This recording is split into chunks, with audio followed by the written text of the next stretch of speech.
Publicitario en Conexión Abierta. Conexión Abierta, ganadora del Martín Fierro Digital 2017 y 2019 como mejor radio nativa digital. Conexión Abierta, nuestra forma de hacer radio.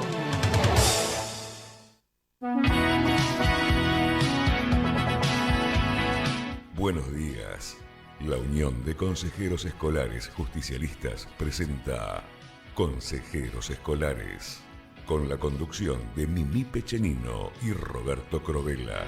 Si la historia la escriben los que ganan, eso quiere decir que hay otra historia, la verdadera historia. Quien quiera oír que oiga. Nos queman las palabras, nos silencian y la voz de la gente se oirá siempre. Inútil es matar, la muerte prueba que la vida existe. Cuando no recordamos lo que nos pasa, nos puede suceder la misma cosa. Son esas mismas cosas que nos marginan.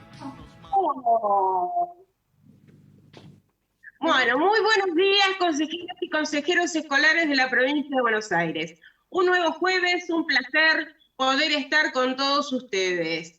Hoy tenemos la visita de alguien muy especial y muy querido por todos los integrantes de la UCEG y particularmente por Roberto y por mí. Así que, y tenemos también otro invitado muy joven con el que vamos a estar en unos minutos. Roberto, la presentación de nuestro invitado especial. Bueno, muy buenos días a todos los consejeros escolares de la provincia de Buenos Aires, a todos los vecinos de los 135 distritos de la provincia de Buenos Aires, que todos los jueves fielmente nos escuchan en este programa que iniciamos en enero de este año. Hoy realmente, tengo que decir, es un verdadero día peronista, porque tenemos un invitado de lujo, un compañero, un amigo que fue ministro de Salud de la provincia de Buenos Aires, secretario Ambiente y Desarrollo Sustentable de la Nación, diputado provincial, volvió a su distrito para ser concejal y presidente del Consejo Liberante, nuevamente electo intendente por quinta vez por el voto popular de su pueblo, hincha de San Lorenzo, peronista, militante, pero por sobre todas las cosas, un gran compañero y amigo. Muchas gracias, Juan José Musi, por estar con nosotros en este programa. La verdad que es un verdadero orgullo que puedas estar acompañándonos en este programa que tenemos todos los jueves. Muchas gracias y bienvenido al programa. Oh, gracias, Roberto, muchas gracias. Gracias, Emma. Y para mí una alegría cuando me dijo Héctor Peñalba, sentí como que nos estábamos juntando de nuevo, aunque sea por esta vía, porque bueno, hay muchísimas cosas que se extrañan y una era esta relación que teníamos con esta agrupación de consejeros escolares de la provincia de Buenos Aires, compañeros. Así que muy, pero muy agradecido. La verdad que un placer verlo nuevamente.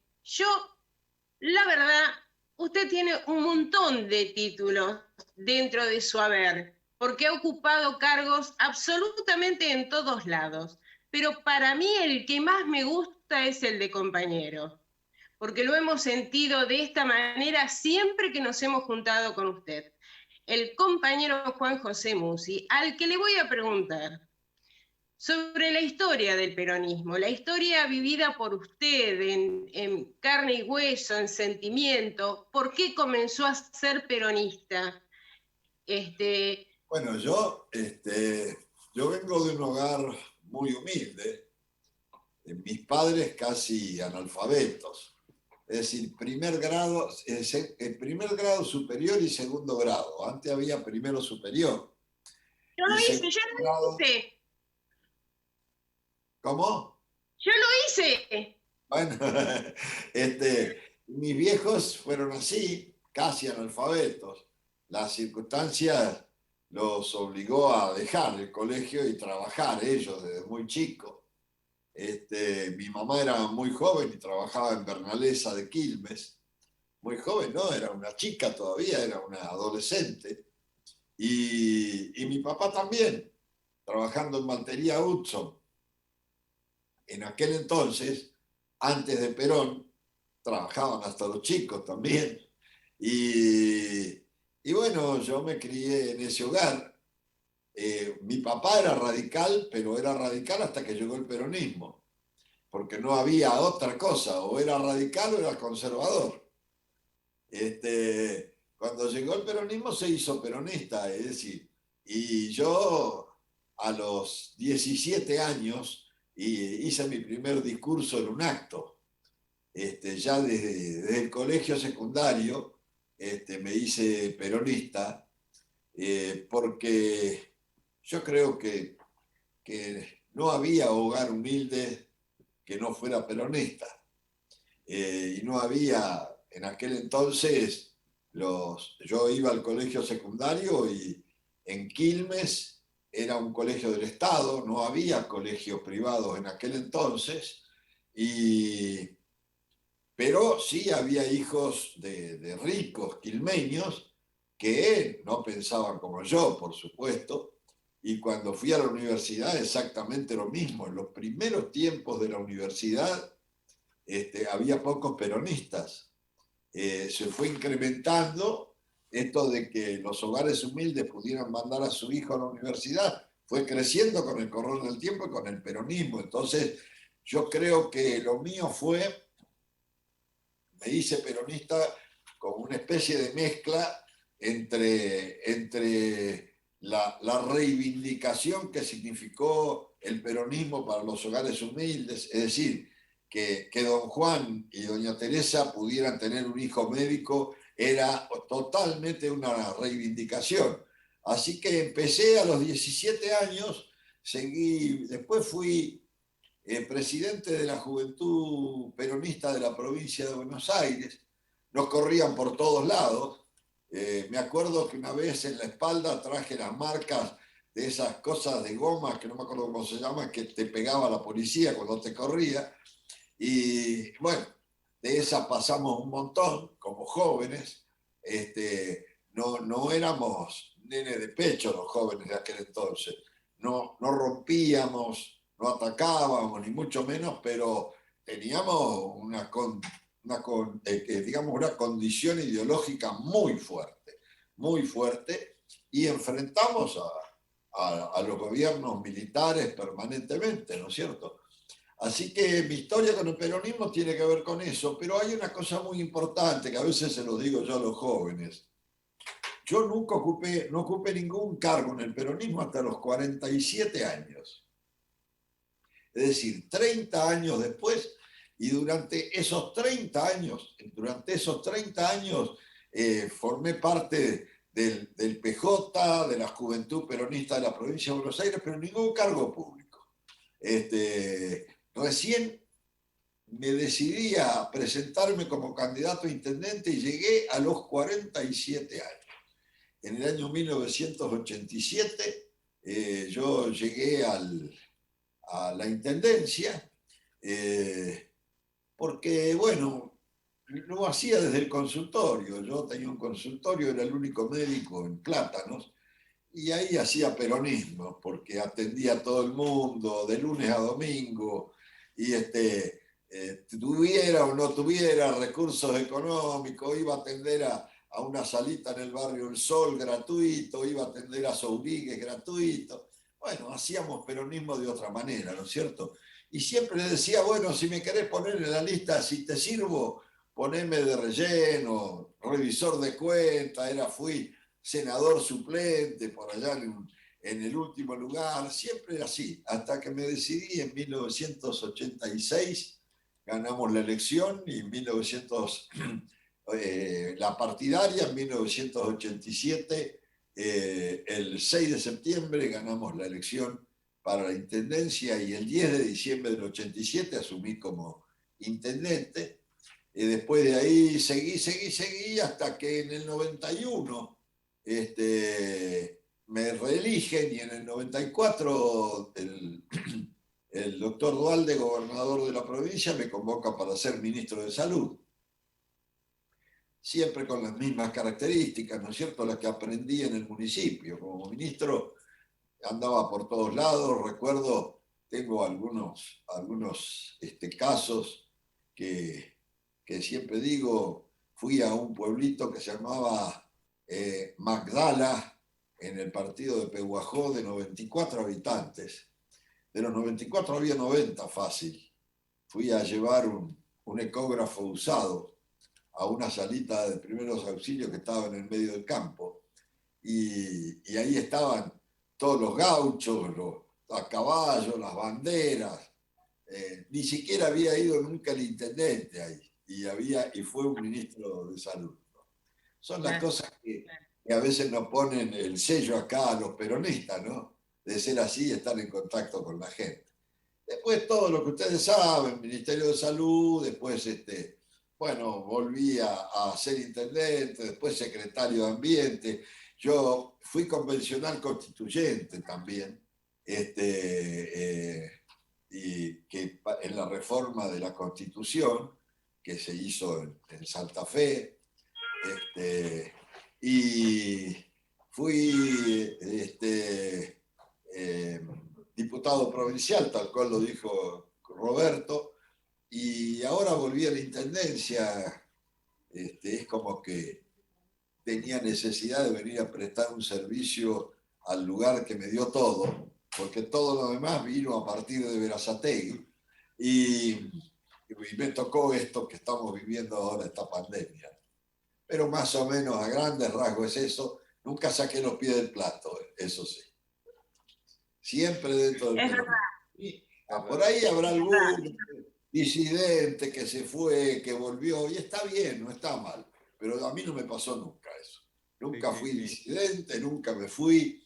Siempre, porque siempre por ahí justificábamos la pata peronista de tal cosa, la pata peronista de tal otra, el peronismo disidente, el peronismo auténtico. El peronismo es uno solo. El kirchnerismo es una forma del peronismo, además de las tantas formas que tuvo el peronismo cuando lo formó Perón, cuando lo creó Perón, ¿no es cierto? Pero yo no conozco estas cosas, yo soy peronista, ningún otro hijo.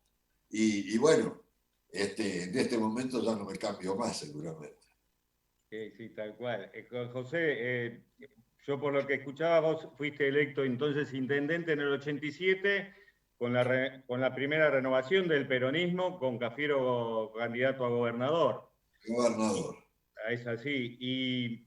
Y volviendo un poco hacia atrás, te tomó porque un poco nosotros queríamos homenajear a la resistencia peronista también en esta instancia, y un poco te tomó a vos la adolescencia, el golpe del derrocamiento de Perón, ¿no? Donde justamente en ese proceso de esos 18 años de proscripción del peronismo se han desatado un montón de cosas, una persecución implacable sobre el peronismo al que quisieron destruir, donde vos hablabas de tu juventud en los inicios del peronismo en la escuela secundaria, y la situación que planteaba el decreto que sacaron el gobierno militar, donde prohibía cualquier tipo de simbología peronista, nombrar a Perón y Evita, destruyeron todo lo que tenía el símbolo peronista. ¿Cómo viviste toda esa etapa de proscripciones, esto que vos decías, lo que te costaba a ustedes, y la resistencia que fueron, donde vos veías que había fusilados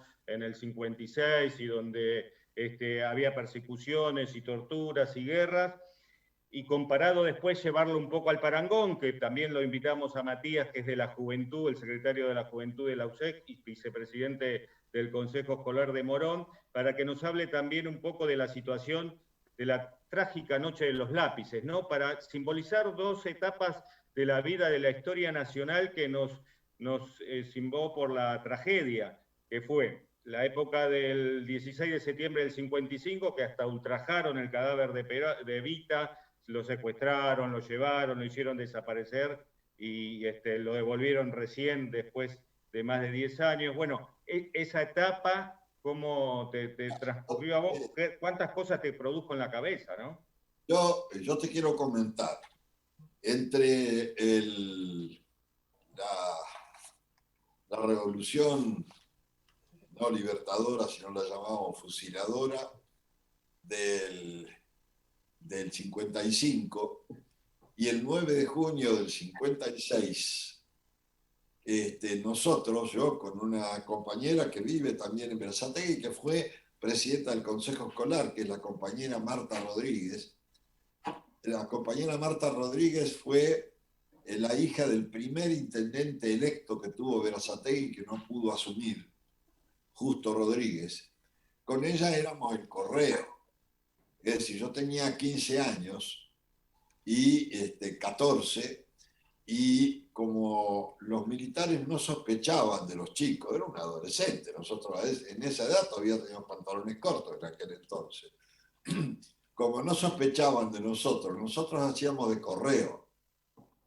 Justo Rodríguez, el que fue intendente, formaba parte del Comando Civil L-113, al cual adheríamos Marta y yo, que éramos la rama juvenil de eso, y ese Comando L-113 era el comando civil que tenían aquellos, el general Valle, Tanco, Cogorno y todos los civiles que formaron parte de ese comando, muchos de los cuales fueron fusilados y otros los tenemos en el cementerio de Espeleta, a los cuales les rendimos.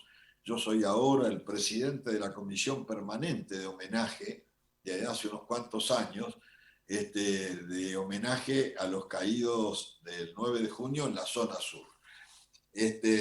Nosotros fuimos parte de eso. Eso fue en el año 1956. Pasó lo que pasó, estábamos totalmente prohibidos en todos los sentidos. Hay que acordarse después que nos identificábamos por la florcita, la No Me Olvides, que yo todavía la tengo en mi casa. Eso, nos identificábamos como peronistas con eso, porque no se podía hablar. Pero no se podía hablar porque directamente te levantaban, te llevaban y desaparecías. Todo eso nosotros lo vivimos. En Berazategui en este momento estamos poniéndole nombre de calles y nombre de plazas a los desaparecidos. En aquel entonces, ¿no?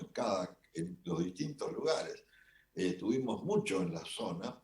Y después vino todo esto nos reuníamos en la quinta de Liberty. Liberty era el presidente de River, que tenía una quinta acá llena de árboles, estaba medio abandonada. Nos reuníamos ahí, entrábamos con una vela, porque no había luz, y con esa vela escuchábamos los discursos que nos mandaba el general desde España. Él nos mandaba esas eran unas cintas, y ahí las escuchábamos con varios compañeros gremialistas de Rigoló, y otros compañeros que después uno de ellos, Victorio Sánchez, fue concejal con nosotros.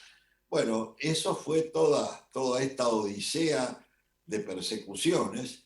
Y el tema de la noche de los lápices, yo había sido director del Hospital San Martín, me eligieron los trabajadores y los médicos, hicieron una asamblea y yo asumí en la época de Videgain, y Videgain gobernador. Bueno, eso me costó que después, cuando vino el gobierno militar, en el 76, me dejaran cesante de todos lados.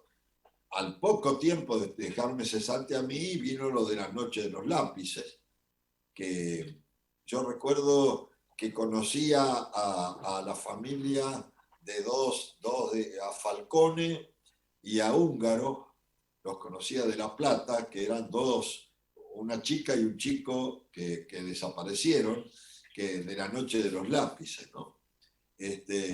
Así que fíjate que nosotros ayer en una teleconferencia le pusimos el nombre de una unidad sanitaria, la noche de los lápices. una unidad sanitaria que está en el lugar donde había un centro clandestino de torturas y desapariciones en Plátanos, que ahora es el barrio 3 de Junio, y le pusimos eso en homenaje a los chicos de la Noche de los Lápices. Lo de las Noches de los Lápices fue algo trágico. Yo recuerdo que lo padecí, yo ya en ese momento tenía 30 y pico de años, pero lo padecí muchísimo porque fue una brutalidad. Es decir, esa reacción ante un hecho común, como era el de pedir que les den el boleto escolar, pero no fue ni más ni menos, esto fue como un escarmiento para generar temor y para que no jorobaran más. Esto fue así, se interpretó en aquel entonces. Hacemos esto y así no joroban más los peronistas. ¿Me explico? Eso fue lo de la Noche de los Lápices, terrible.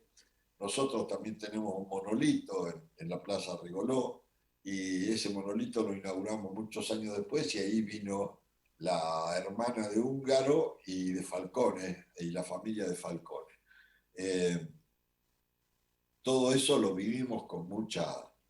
Yo me tuve que ir en el 77, me tuve que ir unos meses porque un sacerdote de Hudson, de la iglesia de Hudson, el padre Alejandro Cascabelos, era diabético él, y en una oportunidad hizo un coma diabético, y yo lo llevé, me manejaban mi auto y yo le fui haciendo respiración boca a boca, le salvé la vida, y resulta que él era el asesor espiritual del general Díaz Besones, un pescado grandote de la Revolución. Y bueno, ese haberlo llevado me salvó la vida, porque él me avisó que no me fuera del país, que me fuera unos meses. Y me fui unos meses a un lugar de Córdoba, metido entre las montañas, un pueblito que se llamaba San Carlos Minas. Y ahí estuve con mi papá. Él me dijo, no te vayas del país, yo te lo voy a arreglar y te voy a avisar. Y estuve entre agosto, 6 meses, entre agosto y febrero del año siguiente, estuve refugiado en este lugar hasta que me dijo Cascabelos, me dijo, te borraron, y ahí me volví a mi casa. Estas eran las cosas que nos pasaron, ¿no? Y después de todo, siempre nos metían presos por todos lados, un día, 2 días, cuando éramos jóvenes. Aquí en Berazategui, cuando Justo Rodríguez ganó la elección y no le querían dar la intendencia, fue cuando Framini Anglada era el candidato a gobernador, ganamos la elección, Justo la ganó acá, y se mandaron, renunció Frondizi, quedó Guido, se mandaron ese decreto, no nos dejaron asumir, y a la noche nosotros fuimos a tomar simbólicamente y pacíficamente la intendencia. Íbamos con una bandera, y me acuerdo que un policía de a caballo me quiso sacar la bandera, y tironeamos y se cayó el policía. Entonces ahí me metieron preso. Estuve preso acá en Berazategui, se cayó el policía. Todas esas cosas que pasaban en aquel entonces. Un montón de anécdotas de este tipo. Esa noche fueron a mi casa también a buscar a otros compañeros. Se metieron en mi casa, revolvieron mi casa. Mi papá tenía, el viejo radical que se hizo peronista, tenía guardado en el fondo de mi casa a un compañero Godoy de apellido, y cuando vino la policía a buscarlo a Godoy, mi viejo le dijo, pasen si quieren, yo no tengo a nadie. Y no pasaron. Y estaba Godoy en el fondo. Bueno, todas las anécdotas que se tienen de aquella época de persecuciones, ¿no es cierto? Ese 17 de septiembre fue trágico para la Argentina, no solamente porque Perón se podía haber quedado. En aquel entonces prácticamente el 60% de la población estaba de acuerdo, como pasó siempre con los golpes militares, lo hicieron a la espalda de la voluntad del pueblo, pero no quiso que se derramara más sangre. Hizo bien, creo, mirándolo en el futuro, porque eran despiadados. Esta gente fusiló gente a mansalva, hizo cualquier desastre, desaparecido, tirados al río, es decir, de todo, así que iba a ser una masacre. Creo que fue lo mejor que pudo haber sido, y creo que la historia se lo reconoció porque después volvió al país como debía volver, como un líder que fue, ¿no? Tal cual, sí, sí, sí. Mimi. Ay, no, la verdad, como nos ha pasado siempre, Roberto, cada vez que empezamos a escucharlo a Juan José es para quedarse horas Sí, y sí. horas. Hoy con una particularidad, hoy tenemos esta posibilidad de escuchar sus vivencias.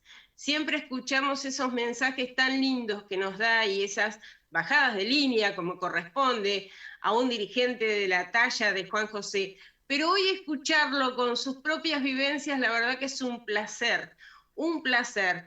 Yo no sé qué preguntarle, Roberto, vos preguntale, porque la verdad que yo me quedaría Bueno, escuchándolo yo le que hable pregunto, nomás. yo quiero que hable, lo voy a traer un poco a la actualidad. Lo voy a mostrar un poquito a la actualidad.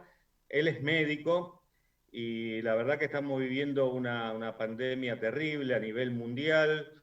Los datos que nos da a nosotros, que ahora tenemos, ayer tuvimos 11.674 casos, llevamos casi 600.000 casos en el país, con un AMBA, con una ocupación de camas del 70%, y donde tenemos una situación de cuarentena, anticuarentena, en muchos lugares ya como que está normalizada la situación de que el virus no es tan fuerte y no nos afecta.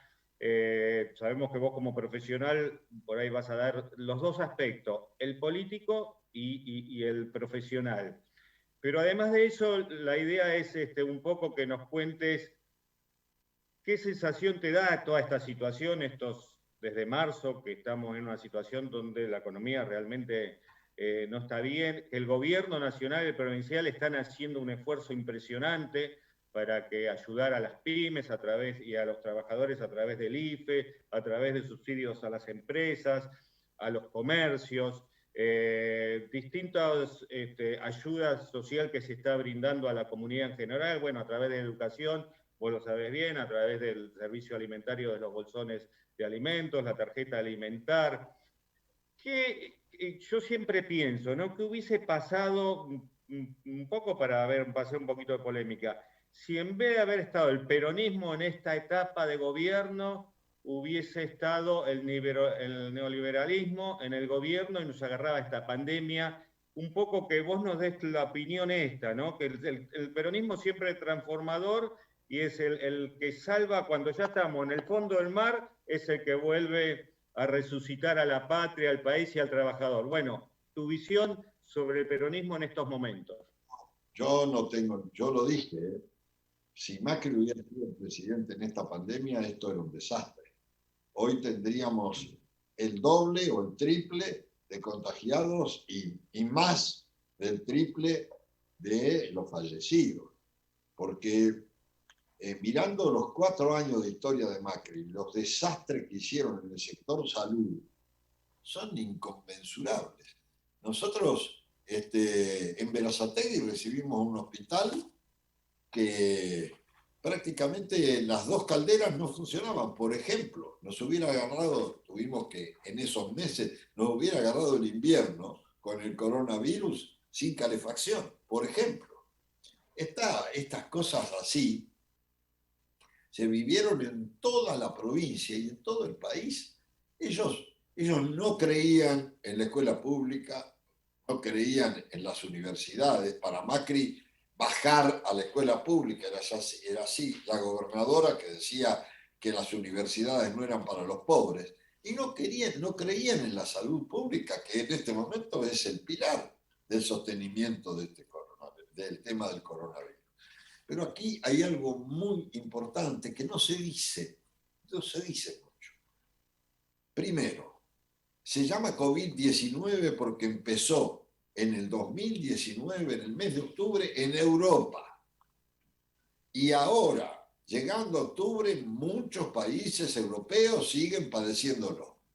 En la Argentina, que empezamos 5 meses después, en marzo, a los 3 meses ya era la cuarentena más larga del mundo, con los caceroleros en la plaza y todo lo demás. Pero esto hay que mirarlo bien, esto fue un tema político. El haber empujado a abrir fue un tema político. El presidente estaba creciendo en las encuestas por sus características de cuidar la salud, contra la economía y todo lo demás. No fue tan largo en la Argentina, sin embargo, los caceroleros, los anticuarentenas decían que fue la cuarentena más larga del mundo. No fue. Entonces sobreviene este gravísimo error, porque el de la ciudad, por dos cosas que tenemos que decir, compañeros. Primero, porque no se bancó no pudo bancarse la presión de los propios que pedían abrir. Y segundo, porque juega dos puntas permanentemente. El de la ciudad hizo esa apertura. Y ustedes, yo miro el tema de la cuarentena, ustedes obsérvenlo esto. Si nosotros miramos entre marzo, abril, mayo, los casos de la ciudad eran mayoría absoluta, es decir, en proporción sigue siendo mayoría. Lo que pasa es que nadie lo dice, pero eran mayoría. ¿Qué pasó? Abrieron y empezó el conurbano que lo veníamos sobrellevando, empezó a contagiarse por lógica. ¿Por qué? Entraban y salían. ¿Dónde trabajan? Nosotros tenemos la mayoría de los pacientes nuestros están internados en la capital, en sanatorio privado de la capital. ¿Por qué? Porque trabajan allá y sus patrones le tienen la obra social allá, sanatorio y todo. Nosotros acá tenemos 20 y pico de internados y allá tenemos 200 y pico. 10 veces más. Entonces, esto fue lo que propició todo esto. La apertura hizo que el conurbano que transita permanentemente empezara a contagiarse. Y después la segunda apertura que fue a las provincias y así la están pasando. Entonces, lamentablemente, esto fue así, porque hay algo que es muy importante. El gobierno no había dejado en banda a nadie. El gobierno había atendido las necesidades de la gente, de todos los demás. Nosotros no tuvimos ningún amago de estallido social, ni de inquietud social en Berazategui. Tuvimos alimentos para darle, tuvimos los elementos para salud, todo lo demás. Entonces no era tan tremendo. Es decir, esa movilización para salir a caminar por el bosque no tiene razón de ser cuando se está muriendo gente. Esto ha sido lo que pasó. Sí hay que reconocer que ahora ya se desbandó todo. Eso, el tema de la responsabilidad social es batalla perdida. No queramos volver porque no hay vuelta, pero eso fue lo que pasó.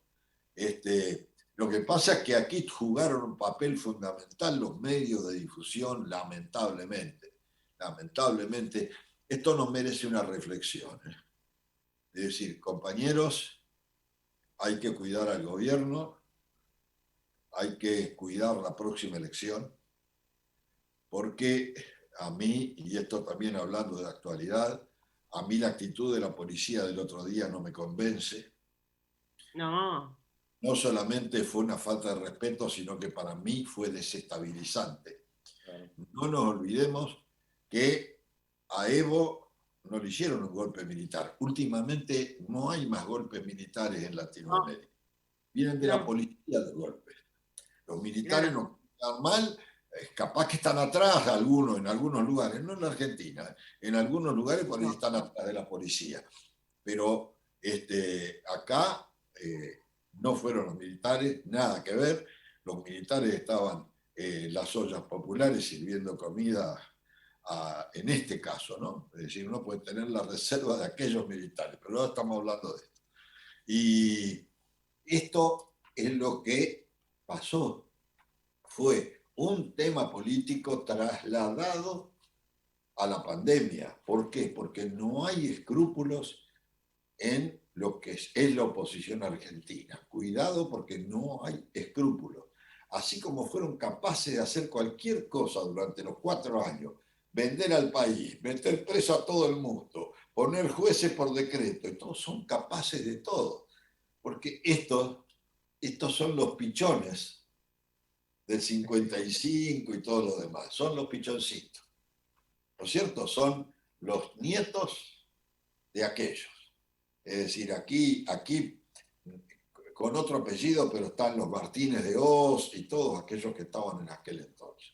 Así que la reflexión fundamental es que todos, de alguna medida de nuestro lugar, tenemos que militar para que esta gente no vuelva más al poder. No puede nunca en la Argentina volver al poder un gobierno neoliberal por los votos, como lo que pasó.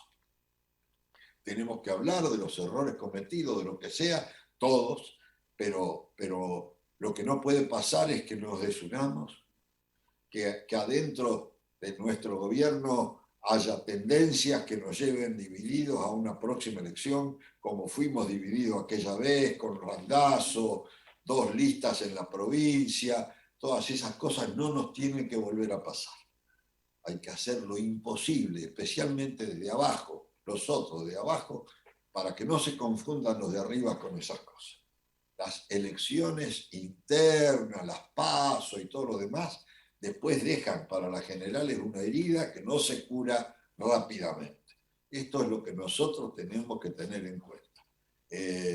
Yo estoy sumamente preocupado por eso, porque siempre digo, yo soy de riesgo con el coronavirus, pero con un gobierno liberal tengo más riesgo todavía de morirme, con toda sinceridad. No quisiera nunca más un gobierno neoliberal en la Argentina. Nosotros lo padecimos desde Berazategui. Nos pasaban las cosas a Quilmes, que tenían un intendente del color de ellos, nos pasaban por arriba. No solamente no nos dieron lo que nos correspondía por ley, sino que nos quitaron cosas en Berazategui. Fue una estafa el gobierno de Vidal en la provincia. Nos dejaron deudas de ellos a nosotros, enormes. Y por eso yo creo que la reflexión debe ser esta. Los programas de radio, los grupos de compañeros deben trabajar fundamentalmente en sostener la unidad a rajatabla. No importa que haya dentro del gobierno alguien un poquito más al centro, el otro más a la izquierda, a mí no me importa eso. El peronismo fue siempre eso. Lo importante es conservar esto, porque nosotros somos movimentistas, pero la única manera que tenemos de llegar al poder es por las urnas. Entonces nosotros por las urnas tenemos que conservar este poder. Esta gente, ustedes vieron, no nos votan nada, se van del recinto, no nos vota nada ahora. Lo que nos cuesta sacar una ley, si nos ganan la próxima elección, estamos listos. Algunos compañeros me dicen, y falta mucho, no falta tanto. No, y no es que yo piense nada más que en las elecciones, pienso, la verdad que no tengo tiempo yo de pensar en las elecciones, pero tenemos que pensarlo porque es la forma de conservar el poder. Una pandemia que nos ha aniquilado como país, una pandemia que dejó 20 millones de desocupados en Estados Unidos. Fíjense lo que puede ser en nuestro país que venía de ese gobierno. Ellos tienen suerte, porque la pandemia los favoreció a Macri y compañía. Yo no creo que Macri vuelva, no creo. Sí, hay que temer del de la ciudad, que no es un corderito, que yo lo conozco. No es un corderito, no nos creamos, no. Si Larreta es presidente, va a ser mejor, no va a ser como Macri, no, son todos iguales. Son todos iguales. No lo creamos eso. Entonces, por ahí eso es digamos, el corolario un poco de la charla, es lo que decimos siempre, trabajar para la unidad. Ay, Juan José, es impresionante, vuelvo a decirlo.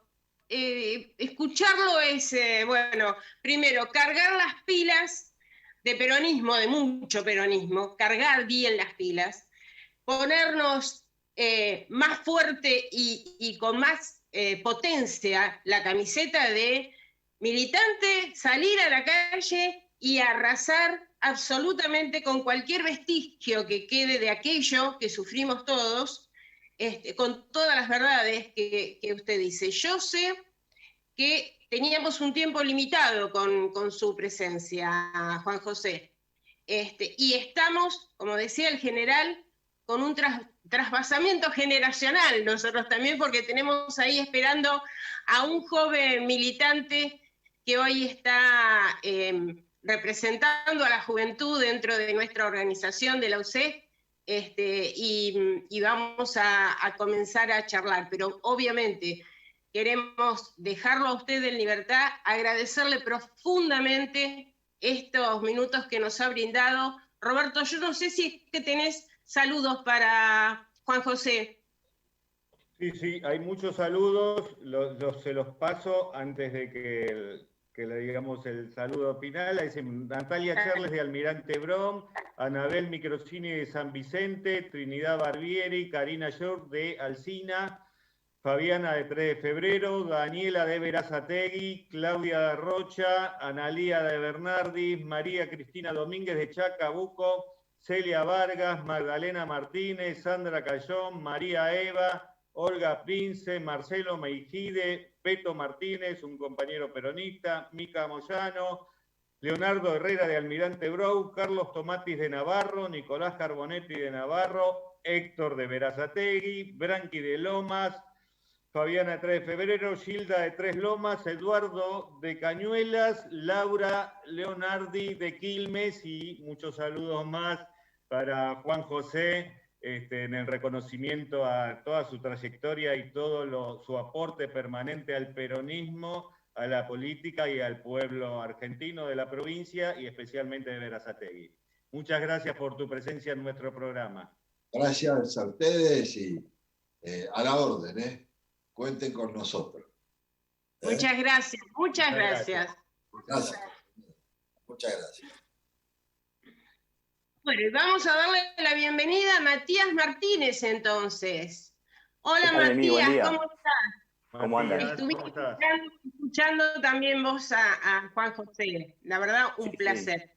Un placer, bueno, como siempre. El saludo para Juan José, de parte también de todos los consejeros y consejeras de Morón. Perfecto. Bueno. Pero ahora hacemos la parte de la juventud de toda esta historia. Y Roberto va a ser el encargado de llevarte por un camino. Bien, a ver. Vamos a tratar de llevar por el camino. Primero, dos cosas. Es fundamental, a mí me interesa saber mucho tu opinión sobre, bueno, ayer se homenajeó a los estudiantes secundarios, se decretó el Día de los Derechos de los Estudiantes Secundarios por la trágica noche del 16 de septiembre de 1976, donde se torturaron y mataron jóvenes por reclamar un boleto estudiantil, como otros derechos también que había sacado la dictadura militar. Un poco hablar sobre ese tema y también la reflexión general que nos dejó Juan José Musi sobre, yo lo interpreté en la frase que dijo Perón en su momento, que debemos estar atentos y vigilantes ante la situación que nos aqueja de estos. Siempre el peronismo tuvo golpes civiles militares. Ojo que pueden ser civiles policiales ahora. Bueno, un poco te dejamos liberado para que vos te expreses libremente sobre estos dos temas. Bueno, en principio agradecer la invitación para poder participar de este espacio de la radio que haces vos, Roberto, con Mimi cada jueves a las 10. Y la verdad que sí, ayer poder volver a ver a un presidente como Alberto Fernández al lado de Milce Moller, una de las víctimas de la noche en la Plaza, bueno, hace un poco pensar en lo que decía recién Juan José, ¿no? ¿Qué hubiera pasado nuevamente con otro año de macrismo para esta fecha tan importante? Bueno, ayer un presidente nuevamente convocando a un acto, a volver a reflexionar sobre esa fecha, a volver a reflexionar sobre el rol de la juventud, ¿no? Que también estuvo y está siendo atacada permanentemente, ¿no? Por un mundo neoliberal que ve en los jóvenes un objeto de consumo, de potenciar sus industrias, y en su momento Néstor Kirchner al recuperar el valor de la juventud, lo que vio fue bueno, la potencia para volver a pensar y construir proyectos colectivos. En ese sentido, dejar de lado la individualidad, el sálvese quien pueda, dejar de pensar en una juventud que se haya volcado como refugio en la cultura, en el rock, para expresar su bronca ante el sistema, y bueno, cómo poder, no desde el lado de la bronca, sino siempre lo que se habló desde el lado de la construcción, del amor, de la confianza, del compañerismo, de la solidaridad, del trabajo comunitario,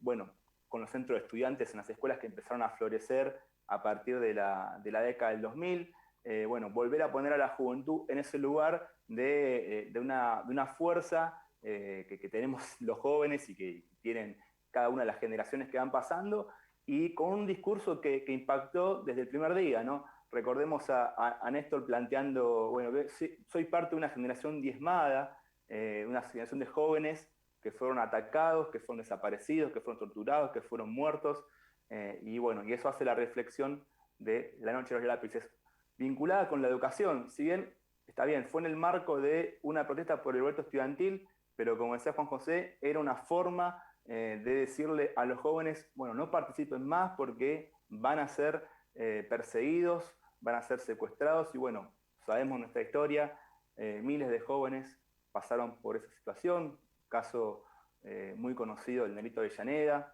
a quien tengo la amabilidad de conocer a su madre, Iris Avellaneda, que bueno, siempre nos cuenta su historia por los lugares a donde va, y obviamente esas banderas que se fueron recuperando de la juventud hicieron que estas fechas no se olviden, que hoy vuelven a ser materia de discusión, de análisis de qué pasa con la juventud, ¿no? Hoy en día, de que tiene que ser nuevamente protagonista. Vemos cómo día a día, por ejemplo, Ofelia Fernández, nuestra legisladora en la Ciudad de Buenos Aires, es atacada permanentemente por su condición de mujer, por su condición de joven, por su condición de tan temprana edad, tener un rol tan importante con una referencia, en este caso, como legisladora. Hace unos días atrás tuvimos el caso de Eduardo Feynman, el periodista, atacando a Lucas Grinson, ¿no? Un joven que se desempeña con un contrato que fue firmado y como correspondía, bueno, se aclaró cómo es su condición salarial, pero... Y además con mentiras, porque claro, las mentiras decía cifras astronómicas que no coincidían con la realidad. Claro, era el monto total del contrato y Feynman decía que eso era el cobro mensual. Pero después se replica tanto esa mentira que después, cuando se desmiente, no llega a cubrir la totalidad de las personas que se enteraron y se replica ese mensaje. Bueno, y eso lo vemos todo el tiempo, la construcción de la comunicación en contra de la juventud, ¿no? El mensaje también de a la escuela hay que ir a estudiar. ¿Y por qué simplemente a estudiar? La escuela nos forma, la escuela nos prepara para todos los problemas que tenemos que afrontar en la vida. No estudiamos matemática para el día de mañana hacer una cuenta en un pizarrón. Estudiamos matemática para abrir la cabeza, abrir el pensamiento, poder razonar lógicamente ciertas cuestiones de los problemas que vamos a tener en la vida, para sacar una cuenta rápida, si nos están queriendo engañar en una negociación, en este caso hablando de la política, ¿no? Para poder resolver problemáticas que tenemos en el día a día con distintas áreas que tenemos que atravesar con políticas públicas, y la casa tiene que estar preparada para resolver esas problemáticas. Bueno, la escuela nos da esa posibilidad de conocernos entre estudiantes, nos da la posibilidad de conocernos con los docentes, de aprender en ese compromiso que es el pedagógico. Lo que hay que tener en cuenta, vinculado a la educación, es como una novedad que hemos tenido en los últimos días, Roberto, te lo adelantaba antes del programa de hoy, es poder decir que los estudiantes, hoy por una resolución que ha tomado la provincia de Buenos Aires, van a tener participación como consejo asesor de la UEGD, ¿no? De la Unidad de Gestión Educativa Distrital de cada distrito que sea conformada allí, que es convocada por cada jefatura distrital. Bueno, los jóvenes estudiantes organizados van a tener la posibilidad de poder debatir en ciertas temáticas y asesorar a los integrantes de la UEGD. Bueno, esto es importante, ¿no? Poder tener el rol de la juventud, de la mirada de estudiantes, para poder discutir sobre sus problemáticas, porque siempre tenemos esa posibilidad de un sistema educativo que es muy vertical y que a veces choca con nuestra construcción que siempre se hace de las bases. Entonces, en un panorama en el cual las discusiones suelen estar entre los propios estudiantes y que a veces llegan medidas, llegan decisiones que después terminan siendo contraproducentes para lo que quieren los y las estudiantes. Así que se pueda abrir esa etapa de discusión, de debate, de que se planteen propuestas, es más que necesaria, así que en este sentido creo que es una buena herramienta que se abre y se pone a disposición en la provincia de Buenos Aires.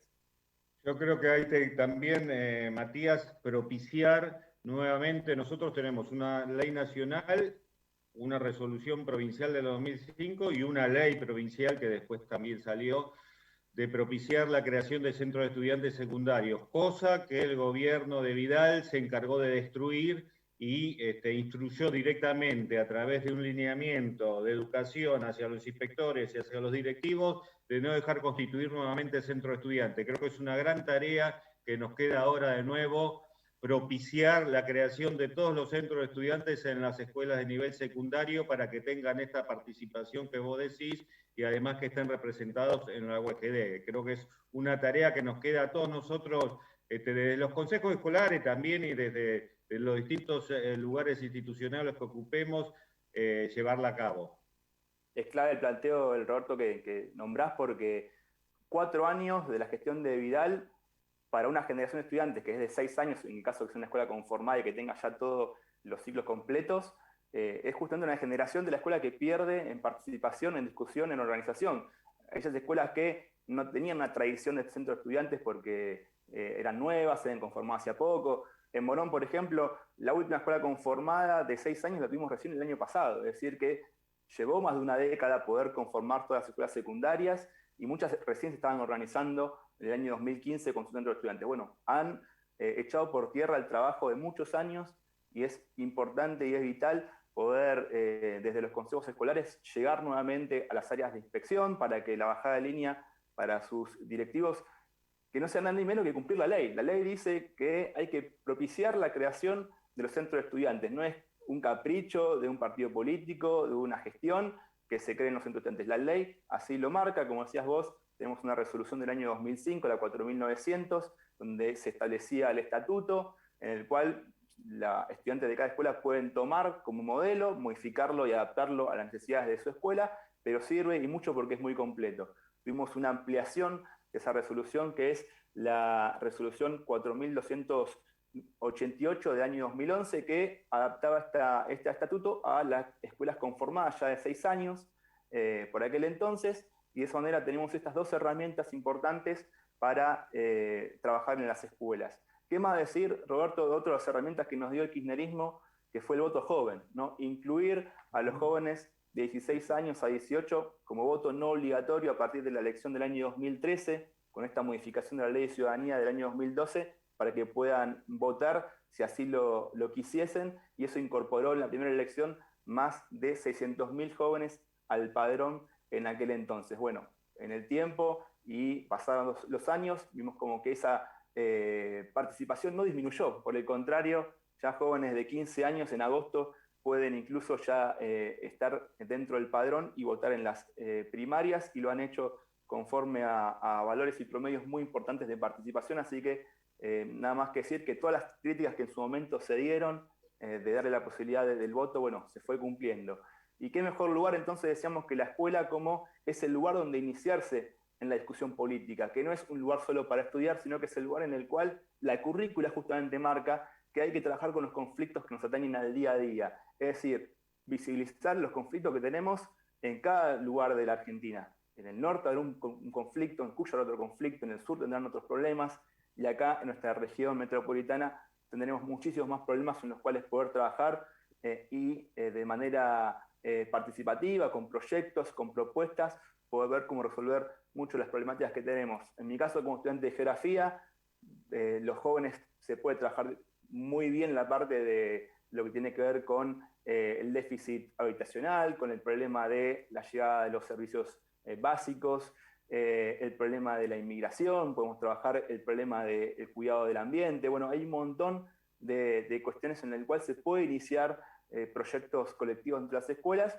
y que eso va a repercutir en formar jóvenes que luego van a decantar en la militancia partidaria, seguramente porque van a tener una cabeza abierta a querer modificar y cambiar aquellas cosas que vean que son conflictos que pueden atravesar la problemática de sus familias, de sus seres queridos, de sus amigos e incluso de su círculo de por donde transiten en el día a día. Así que la escuela tiene que ser el motor de volver a formar jóvenes que en el día de mañana sean referentes y dirigentes de cada agrupación. No volver a dirigentes y a políticos que llegan al poder salidos de andar a saber qué tipo de educación, en una educación privada paga, exclusiva, puntualmente la que estoy planteando con el caso de Mauricio Macri, Caputo y todos sus amigos de esa banda que llegó para destruir la Argentina en tan poco tiempo. Bien, Mimi. Sí, indudablemente la participación de Juan José nos ha limitado el tiempo, Matías, vos lo comprendés. Así que nos vamos a ir despidiendo. Yo antes de despedirte, de darte a vos la posibilidad de despedirte, quiero saludar a los profes en su día. Hoy es el día del profesor. Hemos saludado a los maestros en su día, pero casi siempre el día del profesor queda como ahí en el aire. Hoy es el día del profesor, a todos los profesores les deseamos un muy, muy feliz día. Matías, tu saludo final y Roberto, sí, que termina despidiendo. Quedó simplemente acotar algo que estamos tratando en el día a día por estas fechas, que es el proyecto de ley de cooperadoras, en el cual con su modificación también involucra a la participación estudiantil dentro de las cooperadoras de cada escuela, así que es otra herramienta que tenemos para la participación de estudiantes, de jóvenes, así que otra vez brindar el apoyo a este proyecto que se va a tratar en la legislatura de la provincia de Buenos Aires.